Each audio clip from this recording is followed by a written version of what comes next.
Praise the lord. యేసుక్రీస్తు ప్రభు పేరట అందరికీ మనస్పూర్వకంగా వందనములు తెలియజేస్తున్నాను. ఈరోజు దేవుని యొక్క వాగ్దానము మత్తయి సువార్త 9వ అధ్యాయము 2వ వచనం. ఇదిగో జనులు పక్షవాయువుతో మంచము పట్టి ఉన్న యొక్కని ఆయన యొద్దకు తీసుకొని వచ్చిరి. యేసు వారి విశ్వాసము చూచి, కుమారుడా, ధైర్యముగా ఉండుము, నీ పాపములు క్షమింపబడి ఉన్నవని పక్షవాయువు గలవానితో చెప్పాను. ఈ యొక్క అద్భుతమైన వాగ్దానము మన యొక్క జీవితాల్లో దేవుడు నెరవేర్చునుగాక. సహోదరి సహోదరుడా, పక్షవాయువు గలవానిని కొంతమంది యేసు ప్రభు దగ్గరకు తీసుకొని వచ్చారు.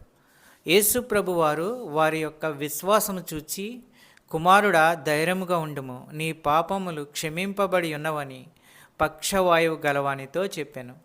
పక్షవాయువు గల వ్యక్తి తాను బాగుపడాలని ఆశపడ్డాడు.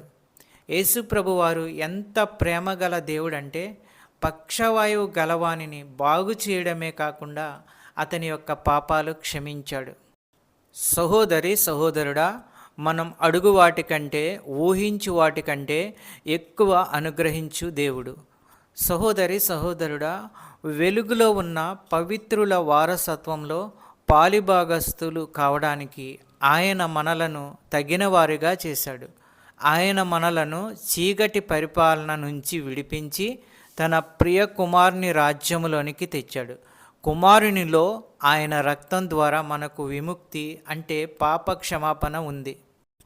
సహోదరి సహోదరుడా, పక్షవాయువు రోగి విశ్వాసం మాత్రమే కాదు, అతన్ని తీసుకొచ్చిన వారు విశ్వాసాన్ని యేసు ప్రభువారు చూచినట్టు రాసి ఉంది. గమనించండి, ఇతరులను క్రీస్తు చెంతకు తేవడంలో నమ్మకం ఎలా ఉపయోగపడుతుందో ఈ ఉదాహరణ ద్వారా తెలుస్తుంది. పక్షవాయువు గల వ్యక్తి శారీరకంగా బాగుపడాలని కోరాడు. అంతకన్నా ఎక్కువ మరి ఎంతో అతనికి లభించింది. సహోదరి సహోదరుడా, యేసు రక్తంలో మనం కడగబడినట్లయితే ఎన్నో ఆశీర్వాదాలు దేవుని నుంచి మనకు లభిస్తాయి. అంత మాత్రమే కాదు, నిత్య జీవానికి వారసులవుతాం. ప్రియా సహోదరి సహోదరుడా, ఈ యొక్క వాగ్దానాలు ప్రతిరోజు వినటం ద్వారా దేవుడు మీ జీవితాల్లో ఎన్నో ఆశీర్వాదాలు అనుగ్రహిస్తాడు. దేవుడు ఈ యొక్క వాక్యాన్ని దీవించి ఆశీర్వదించునుగాక. వాక్యమును బట్టి ప్రార్థించుకుందాము. పరిశుద్ధుడా, ప్రేమగల తండ్రి, ప్రేమస్వరూపి, నీకు వేలాది స్తోత్రాలు. సమాధానకర్తయగు దేవా, నీకు వేలాది స్తోత్రాలు తెలియజేస్తున్నాను. నీ పాపాలు క్షమింపబడి ఉన్నవని పక్షవాయువు గలవానితో చెప్పి ఉన్నావు. పాపాలు క్షమించే దేవుడా, నీకు స్తోత్రాలు, వందనములు. ఈరోజు మీ వాక్యం ద్వారా మాతో మాట్లాడి బలపరిచి ఆదరించినందుకు, ధైర్యపరచిన అమూల్యమైన మాటలను బట్టి వందనములు చెల్లిస్తున్నాము. ఎందరైతే బిడ్డలు ఏ సమస్యల్లో ఉన్నారో, ఇరుకుల్లో ఉన్నారో, ఇబ్బందుల్లో ఉన్నారో, మీరే వారి సమస్యల నుండి విడుదల దయచేయండి. వారి యొక్క ప్రతి అవసరతను తీర్చండి. నీ కృపచేత ప్రతి ఒక్కరిని ఆశీర్వదించండి. నమ్ముతుండగా, విశ్వసిస్తుండగా అద్భుత కార్యాలు, ఆశ్చర్య కార్యాలు చేయండి. ఆర్థిక సమస్యల నుంచి విడుదల దయచేయండి. చిన్న బిడ్డల గురించి ప్రార్థించుచున్నాము. వారు స్కూల్కి వెళ్తున్నప్పుడు, వస్తున్నప్పుడు తండ్రి, మీ దయాహస్తములతో వారిని కాపాడండి. మంచి క్రమశిక్షణ, చదువు, ఆరోగ్యము వారికి అనుగ్రహించండి.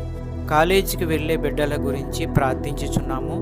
మంచి క్రమశిక్షణ, చదువు, ఆరోగ్యము వారికి అనుగ్రహించండి. జాబు ప్రయత్నంలో ఉన్న వారి గురించి ప్రార్థించుచున్నాము. మంచి ఉద్యోగము వారికి అనుగ్రహించండి. సంతానము లేని వారి గురించి ప్రార్థించుచున్నాము. ఆ కుటుంబంలో బిడ్డలను అనుగ్రహించండి, సంతానము అనుగ్రహించండి. అద్భుత కార్యాలు, ఆశ్చర్య కార్యాలు చేయండి. అనారోగ్యంతో ఉన్న వారి గురించి ప్రార్థించుచున్నాము. వారికి ఉన్న ప్రతి అనారోగ్యాన్ని తీసివేయండి, బాగు చేయండి, మంచి ఆరోగ్యము కలిగించండి. ప్రతి విధమైన వ్యాధులు స్వస్థపరచండి. మంచి ఆరోగ్యము అనుగ్రహించి కుటుంబాల్ని కాపాడండి. ఈ వాక్యం చూస్తున్న బిడ్డలందరినీ ఆశీర్వదించండి. ఈ యొక్క ప్రార్థనలో ఏకీభవించిన బిడ్డలందరినీ ఆశీర్వదించండి. కుటుంబాలను ఆశీర్వదించండి, కాపాడండి.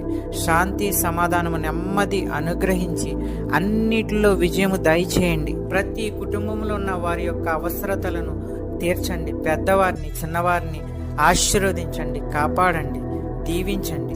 మా ప్రార్థన విన్నందుకు వేలాది స్తోత్రాలు చెల్లించుకుంటున్నాము తండ్రి. యేసుక్రీస్తు ప్రభు పేరట అడుగుచున్నాను తండ్రి, ఆమెన్. ఈ యొక్క వాక్యములు షేర్ చేయండి, సబ్స్క్రైబ్ చేయండి, లైక్ చేయండి. దేవుని సేవలో పాలిభాగస్తులు అవ్వండి. మీకు అందరికీ వందనాలు తెలియజేస్తున్నాను.